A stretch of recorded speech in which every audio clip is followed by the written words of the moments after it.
Dare tinokuchingamidzai zvekare kune chimwe chirongwa pano paZim Facebook Secrets and Confessions. Tadzoka zvekare nemamwe messages. Regedzai tibva tapinda messages edu atadzoka takakubatirai. Message edu yekutanga yakamira sekudai so. Hanzi makadi zvenyu mukomanashi ndinokumbirawo kuti munge muchindiposterawo nyaya yangu makavika chitupa changu yangu confession mukoma. Ndingangoti yakatangira apo pandainge ndichiri kuSouth Africa but izvezvi ndiri kutsvakawo help munhu anokwanisa kundibatsira but kana kuri kuchechi inini nemudzimai wangu taisienda edu kuchechi yeAFM vadzimai ndiko kwavachiri kuenda but inini ndakazoregedza kuendako kuchechi nekuda kwezvimwe zvinhu zvakazoitika mumweya zvandakaona kuti dai kwanga kuri kunzi pastor ivavo dai vainge vari munhu ainge aine zodzo raMwari vangadai vakakwanisa kuona zvose izvo zvakatora nzvimbo apo pavainge vachiparidza, asi ndakabva ndaona sekunge mweya waMwari usimo mavari. Vadzimai vangu ndo vachiri kungoshingairira vachingoenda kuchurch but handina hangu kuvaudza the reason as to why ndava kusada hangu kuenda kuchurch. Saka ndiri kutsvakawo vanhu vanokwanisa kundibatsira nenzira dzechipostori kana kuti nenzira dzechivanhu. Pandainge ndichiri kuSouth Africa mukoma ndaingoitawo zvimabasa zviya zvekiya zvokungotamburira. Murungu wangu wandaishandira ainge akandipa pekugara pedo nemba yake, saka kana iri wifi mapassword ndainge ndakapiwa, ndaita zvose zvandainge ndichida nayo wifi yake iye murungu. Zvino ndo pandakabva ndazosangana neYouTube ndainge ndava kutevedzera machannel akasiyana siyana. Rimwe zuva ndakabva ndazosangana nerimwe video but munhu uyo ainge achidzidzisa ainge ari murungu achidzidzisa chavo chivanhu chavo chevarungu chavanoti mysticism, occultism. Ndikabva ndatanga kuenjoya mashows ake because ndainge ndava kutokwanisa kutonzwisisa kuti chii chinoitika munyika yemweya. Ndakangoramba ndichingotevedzera machannels iwawo ainge achidzidzisa zvinhu izvozvo kudzamara pazotaurwa nezverimwe bhuku. Ndokubva ndazoenda paGoogle ndikabva ndanyora zita rebhuku riya iro rinodzidzisa magic nezvimwe zvakangosiyana siyana. Ndokubva ndazodownloada bhuku riya but ndakaridownloada it was in PDF format. Bhuku riya ndakariverenga kusvika ndichinoripedza rose. Bhuku iri rainge richidzidzisa more about mysticism and magic. Then ndo pandakabva ndazodzoka zvangu kumusha apa lockdown yainge yapera. Izvi zvakabva zvazondipa an interest yekuti ndinofanira kuti ndinge ndichizombofamba. Mukunofamba kwangu ndainge ndava kuda kutsvakiridzawo kuti ndingabatsirikana sei kuti ndinge ndichizoitawo rombo rakanaka rekuti ndinge ndichizosangana neupfumi. Ndakabva ndazoenda kune imwe n'anga. Mushure mekunge ndaenda kune n'anga iyi yakabva yazoti zvinhu izvi kuti zvinge zvichigoneka painge pachidiwa ropa rangu kuti ringe richivamo mumatare imomo. Ende ndakabva ndanzi ropa rainge richidiwa ainge ari mwana wangu musikana but not kuti mwana uyu ainge achazoitwa sacrifice kwete bodo. Ndakabva ndazodzokera kwedu mukoma but ndakatanga kushushikana ndikati zvino amai vemwana ndichavaudza kuti kudii. Izvi zvekuvaudza kuti ndiri kuenda kun'anga zvaisambobuda zvachose since ivo vari munhu wePentecostal. Inini nemudzimai wangu tisati tatomboroorana patainge tichiri musikana nemukomana, baba vacho pavakazviziva vatezvara vangu vainge vakatombondituka vachiti inini vainge vachiona kuti ndainge ndisina mweya weUkristu mandiri, saka vaisada kuti ndinge ndichizovakanganisira future yemwana wavo. Asi sezvisinei, sezvo rudo rwainge rwuripo pakati mwana wavo mudzimai wangu neni rwainge rwakanyanyisa, takazongogumisidzira taita nharo ndokubva tazotizisana. Saka kuti nditange kuchiudza mudzimai zvino kuti ndainge ndakamboshanyira imwe n'anga apa n'anga iyi iyo yainge yandivimbisa zvikuru but paidiwa kuti ndinge ndichidzokerako kumatare kwavo sekuru ava nemwana wangu musikana. Ndakabva ndaona kuti izvi hazvibudi, ndainge ndisingadi kumudisappointa. Nanhasi uno handitodi kuti ange achiziva nyaya iyi. Mukoma ndakabva ndazongotorana nemwana wangu musikana ndini uyo ndikabva ndati mubhazi ndokubva tazoenda kuya. Takati tichinosvika mumatare masekuru ava vakabva vatanga kuita dzimwe mhiko dzekuti handina kudzinzwisisa. Nanhasi uno handitodzinzwisisi. Vakabva vatora chimhasa ndokubva vati mwana wangu uyu musikana aifanira kuti ange achizopfugama po pachimhasa paya. Akati achinopfugama mukoma akabva atanga kubudirwa. Ivo vakati ainge achibudirwa nemashavi ekumvura. Saka hanzi ivo sekuru ava vakabva varakidzwawo nevadzimu vavo kuti mudzinza rekwedu mainge mumbori neupfumi, but upfumi uhwu hwakabva hwazobiwa naSatani. Saka zvainge zvichidiwa ndezvekuti tinge tichibika doro then tobva tazodira doro riya pasi kuti upfumi uhwu hunge huchizodzoka mumusha. Zvino ndakabva ndati, sekuru, zvose zvamuri kutaura izvo hongu ndiri kuzvinzwa, but chamusingazivi ndechekuti dzinza rekwedu harichaiti zvose izvi zvemashavi ekumvura. Vava vanhu vava kuti ivo vanoita zvekunamata. Worst of all, mudzimai wangu kana akagara aziva nyaya iyi angatorongedza twake akadzokera kwavo. Sekuru vaya vakabva vati hapana kana problem. Apa ndainge ndava kutanga kuchifunga manje kuti nemari dzose idzo dzandainge ndashandisa kubhadhara matare, kukwira bhazi, zvekare nekutora kwandainge ndaita mwana, amai vacho vasingazivi kuti ndainge ndaendepi nemwana, kuti ndinge ndichizozviita 2 times zvinhu izvi zvaikwanisa kuzoti netsei. Sekuru vaya pavakandipa imwe option vakabva vati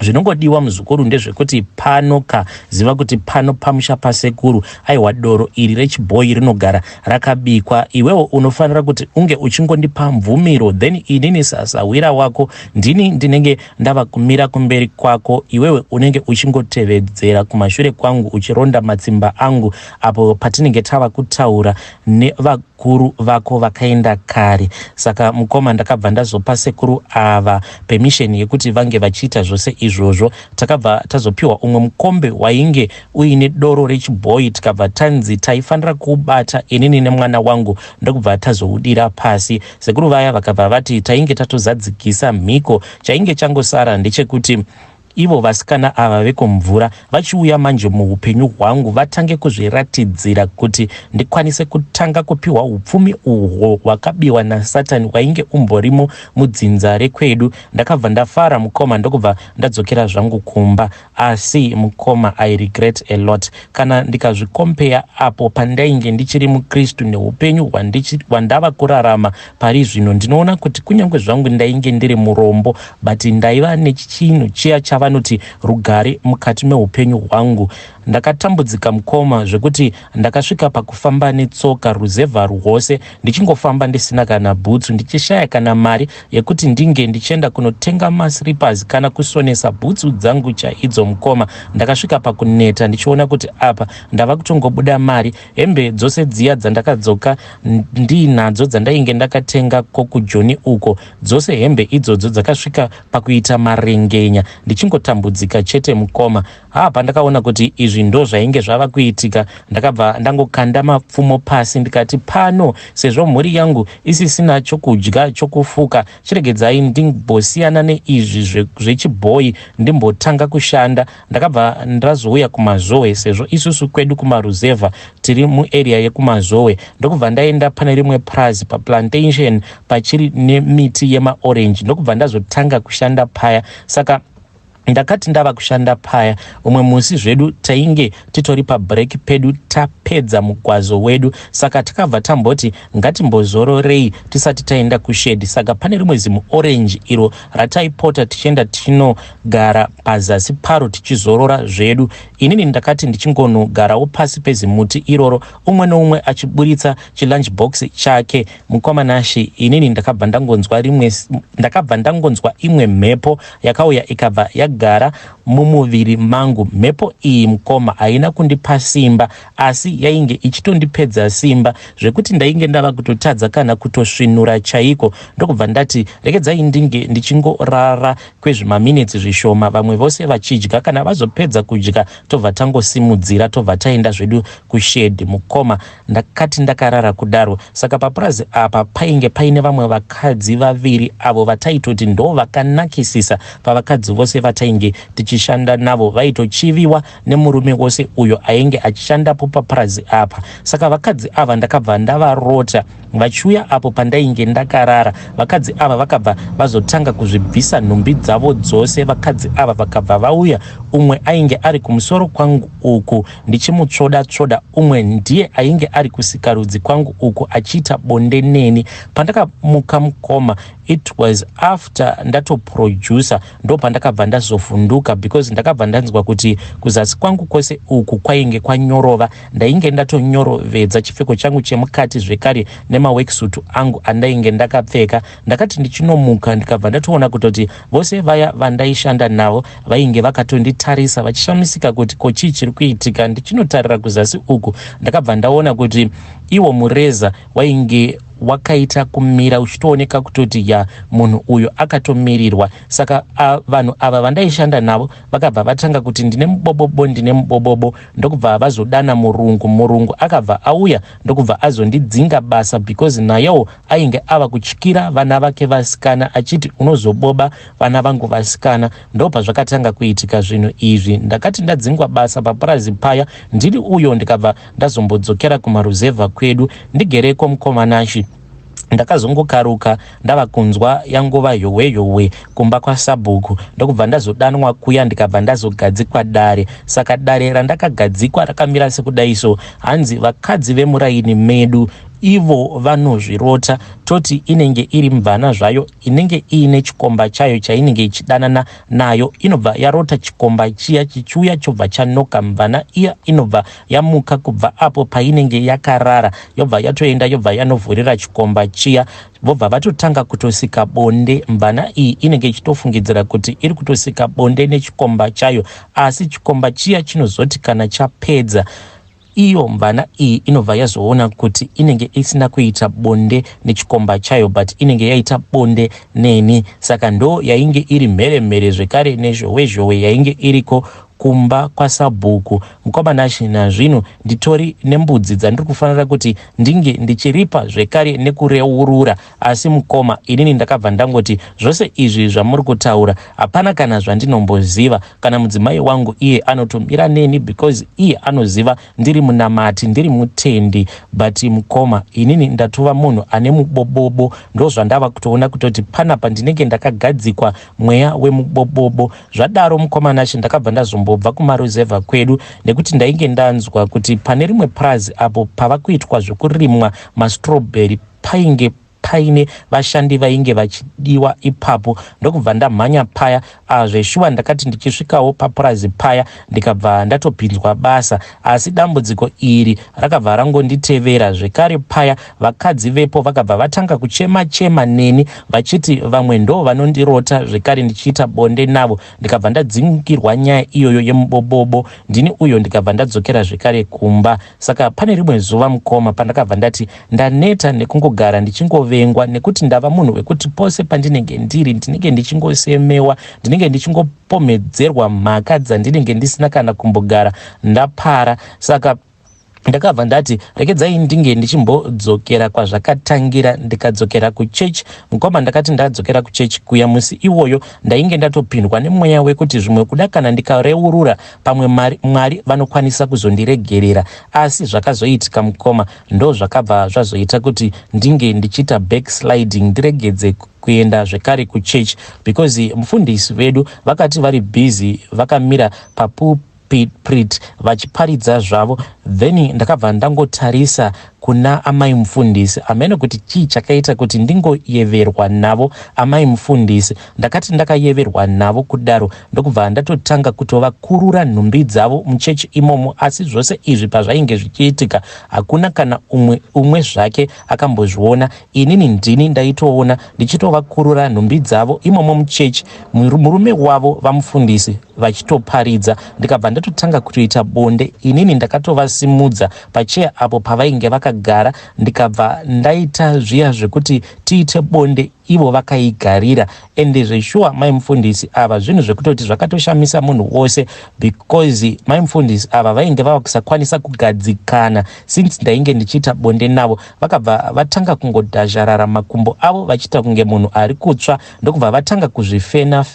Apa ndainge ndichingovashanda chete, ndichingovashanda paya pavainge vava kuda kunopedza vakabva vazosimuka ndokubva vazoenda zvavo kutoilet ikoko mukoma ndakavatevera mumweya ndokubva ndangoramba ndichiita bonde navo zvekuti ivo vakatoshamisika vava kutopedza apa vasina munhu wavainge vachiita bonde naye. By the time yavakazodzoka muchechi ndainge ndatopedza navo kudhara. Saka kuti ndinge ndichizosimuka mukoma, kuti ndinge ndichizokumbira kunamatirwa nemurume wavo pastor vedu, ndakabva ndaona kuti zvainge zvisingashandi since ndainge ndatokwanisa kutoita bonde naamai mufundisi.